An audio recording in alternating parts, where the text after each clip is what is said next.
हे welcome back guys.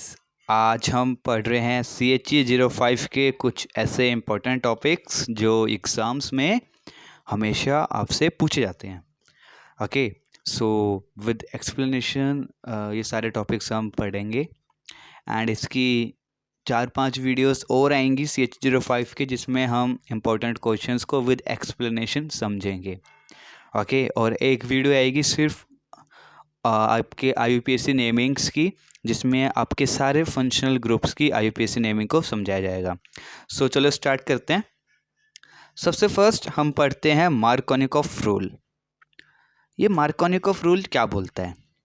तो देखो, बड़ा सिंपल सी लैंग्वेज में इसको समझो तो ये मार्कोनिकॉफ रूल सिर्फ ये बोलता है कि जब मैं किसी भी अनसिमेट्रिकल एल्कीन के साथ किसी भी अनसिमेट्रिकल रिएजेंट को ऐड करता हूँ तो क्या होता है कि जो पॉजिटिव पार्ट होता है अनसिमेट्रिकल रिएजेंट का, वो जाता है उस डबल बॉन्ड कार्बन एटम के पास जहाँ पे greater number of hydrogen atoms होते हैं। ये बोलता है मार्कोनिकॉफ रूल। इसके नीचे इसका ये एग्जांपल दे रखा है आपको कि CH3 CH double bond CH2। इसके थोड़ा ना मैकेनिज्म को समझ लेते हैं कि इसका मैकेनिज्म क्या है। सो ये इसका मैकेनिज्म है, इसको समझ लेते हैं। तो देखो, आप सबको पता है कि जो हमारे वाले जो ये कैसे टूटते हैं, HBr+ और Br नेगेटिव, ये सब तो आपको 11th-12th में पता है कि कैसे टूटते हैं। ओके, अब यहाँ पर इस अनसिमेट्रिकल एल्कीन कैसे टूटेगा इसको समझते हैं। देखो, ये जो हमारा एल्काइल ग्रुप होता है, ये क्या होता है, इलेक्ट्रॉन को क्या करता है, ये रिपेल करता है, ढकेलता है। जब ये इलेक्ट्रॉन को ढकेलेगा तो ये क्या होगा कि जो डबल बॉन्ड है ना इनके बीच में, ये थोड़ा सा हट जाएगा और ऐसे चले जाएगा, इस तरह से बना देगा। जब ये बॉन्ड हट जाएगा तो एक पर पार्शियली पॉजिटिव चार्ज आ जाएगा, एक पर पार्शियली नेगेटिव चार्ज आ जाएगा। ठीक है। अब मार्कोनिकॉफ रूल क्या बोलता है कि पॉजिटिव पार्ट कहाँ जाएगा, उस तरफ या उस डबल बॉन्ड कार्बन आइटम पर जहाँ पे हाइड्रोजन ज़्यादा है। तो इन दोनों में हाइड्रोजन ज़्यादा CH2 वाले पे, तो यहाँ पे आपका H+ जाएगा और ये Br नेगेटिव जाएगा आपका इस वाले पे, और आपका इस तरह का प्रोडक्ट बन जाएगा। तो ये है इस रिएक्शन का मैकेनिज्म।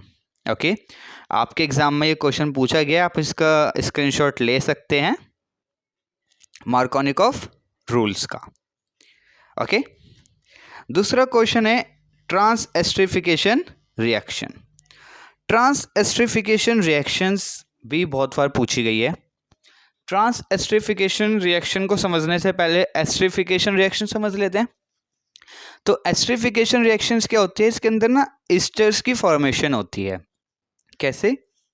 जब मैं कार्बोक्सिलिक एसिड को और अल्कोहल को रिएक्ट कराता हूँ कंसंट्रेटेड H2SO4 की प्रेजेंस में, तो हमको एस्टर मिलता है और उस रिएक्शंस को बोलते हैं एस्टरिफिकेशन रिएक्शन।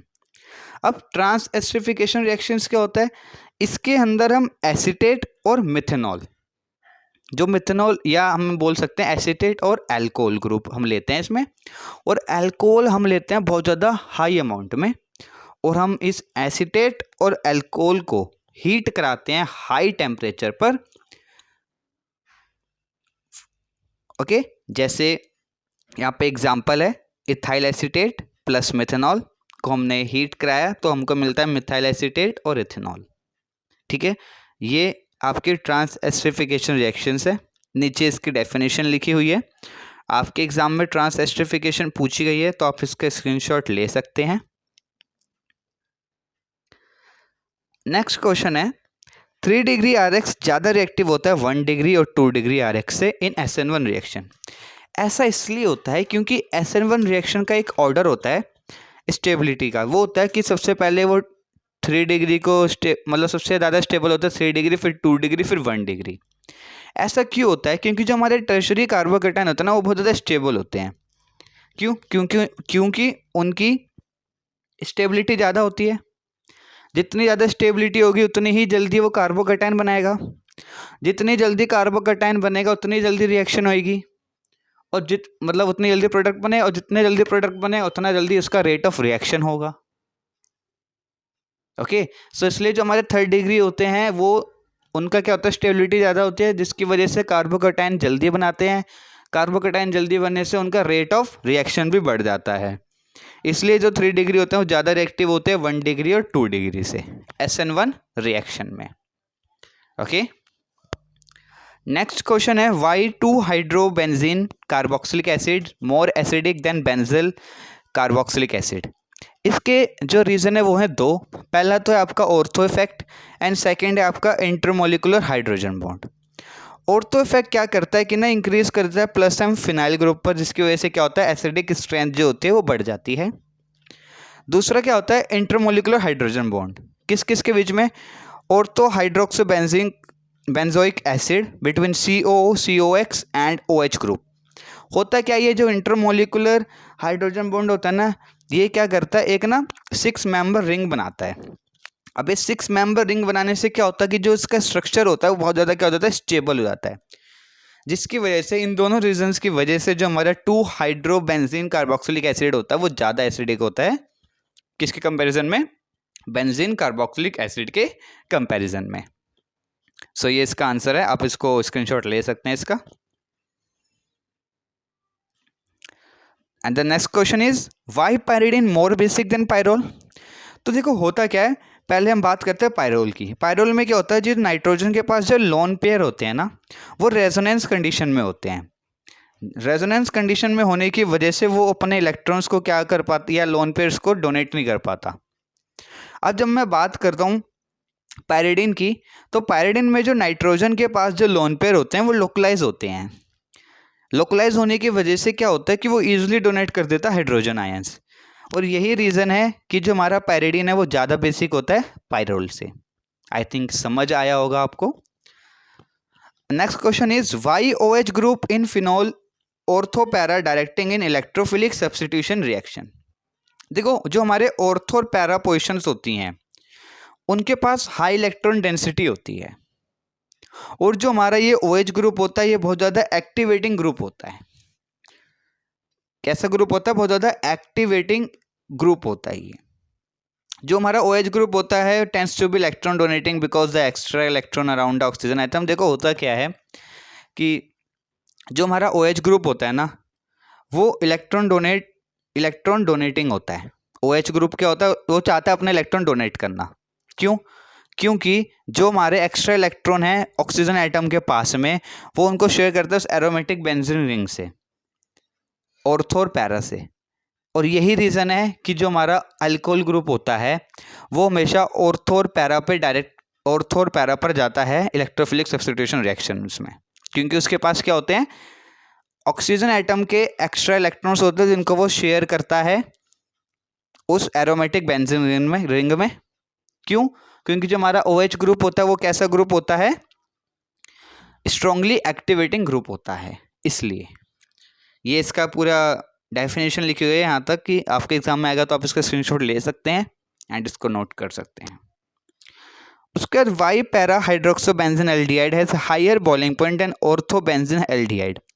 देखो होता क्या है, दो तरह के हाइड्रोजन बॉन्डिंग होती है, एक होती है इंटरमोलिकुलर, एक होती है इंट्रामोलिकुलर। जो इंट्रामोलिकुलर हाइड्रोजन बॉन्डिंग होती है वो बहुत ज़्यादा स्ट्रॉन्ग बॉन्डिंग होती है as comparison to intermolecular hydrogen bonding. जो हमारा पैरा हाइड्रोक्सोबेंजीन एल्डिहाइड होता है उसका मेल्टिंग पॉइंट इसलिए हाई होता है क्योंकि जो उसका बॉन्ड होता है वो टूटता नहीं है, क्योंकि उसमें जो बॉन्ड होता है वो होता है आपका इंट्रामोलिकुलर हाइड्रोजन बॉन्डिंग, और इसी की वजह से जो पैरा हाइड्रोक्सोबेंजीन एल्डिहाइड का बॉइलिंग पॉइंट क्या होता है, ज़्यादा होता है।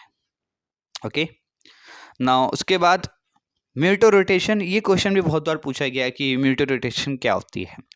तो म्यूटो रोटेशन में क्या होता है कि जो इसमें होता है क्या ना, ऑप्टिकल रोटेशन में चेंज आ जाता है। ऑप्टिकल रोटेशन में चेंज क्यों होता है, क्योंकि जो आपके जो एनोमर्स हैं अल्फा और बीटा उनके इक्विलिब्रियम में चेंज आ जाता है, जिसकी वजह से आपकी ऑप्टिकल रोटेशन में चेंज आता है, और इस प्रोसेस को बोलते हैं म्यूटो रोटेशन।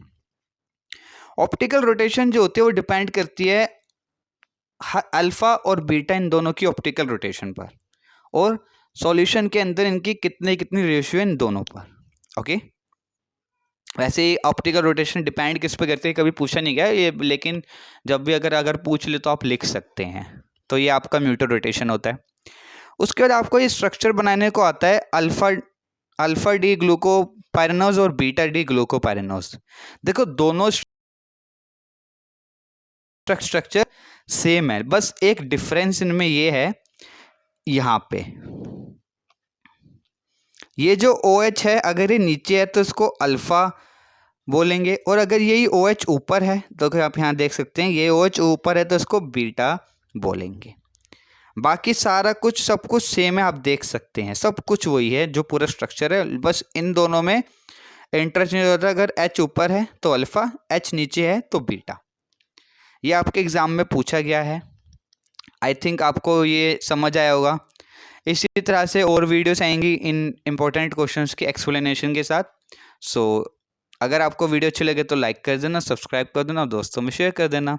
मिलते हैं इसके नेक्स्ट पार्ट में। Good bye.